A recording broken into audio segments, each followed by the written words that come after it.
Assalamualaikum warahmatullahi wabarakatuh. Perkenalkan, nama saya Alfian Wakil Sabram dari kelas 10 absen 4. Di sini saya akan menjelaskan 5 materi reproduksi fungi. Yang pertama yaitu reproduksi aksesual pada ascomycota, terjadi melalui pembentukan conidia. Conidia dihasilkan pada ujung conidiofor dan kemudian dilepaskan ke udara. Apabila conidia jatuh di tempat yang mendukung, spora tersebut akan tumbuh menjadi hifa baru dan berkembang menjadi jamur yang baru. Cara reproduksi ini berlangsung dengan cepat, sehingga sangat efektif untuk memperbanyak jumlah individu aseksual. Selanjutnya yaitu seksual. Reproduksi seksual pada ascomycota melibatkan peleburan dua hifa yang berbeda jenis.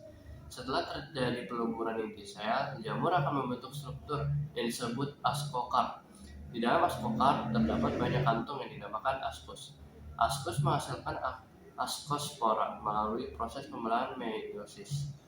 Ascospora kemudian dilepaskan dan akan tumbuh menjadi individu jamur baru apabila berada pada lingkungan yang sesuai.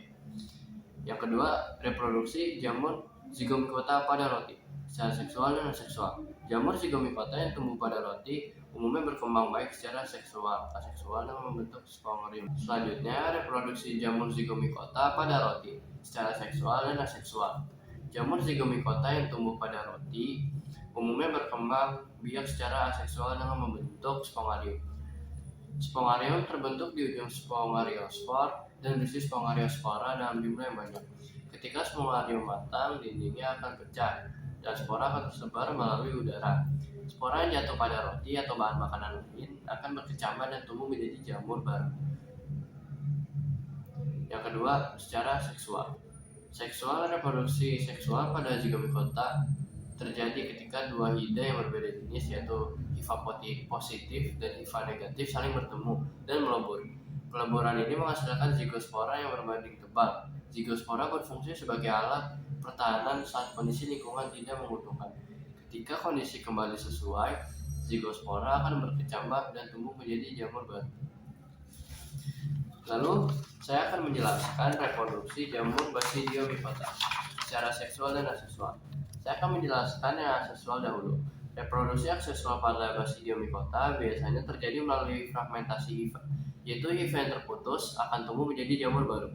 Cara ini tidak terlalu umum dibandingkan reproduksi seksual. Lalu saya akan menjelaskan reproduksi yang seksual pada Basidiomycota, terjadi pada struktur yang disebut basidium. Basidium terdapat pada bagian bawah tubuh buah jamur. Seperti pada jamur payung, di dalam basidium dilepaskan ke lingkungan dan akan tumbuh menjadi jamur baru jika tidak berada pada tempat yang sesuai. Lalu saya akan menjelaskan reproduksi jamur Deuteromycota. Jamur Deuteromycota hanya diketahui berkembang biak secara aseksual saja. Reproduksi aksesual pada Deuteromycota terjadi dengan pembentukan conidia. Conidia dilepaskan ke lingkungan dan akan tumbuh menjadi jamur baru. Apabila kondisi lingkungan mendukung, jamur kelompok ini banyak dimanfaatkan dalam kehidupan sehari-hari, misalnya dalam pembuatan antibiotik dan makanan. Sekian yang dapat saya sampaikan. Mohon maaf jika ada salah kata. Wassalamualaikum warahmatullahi wabarakatuh.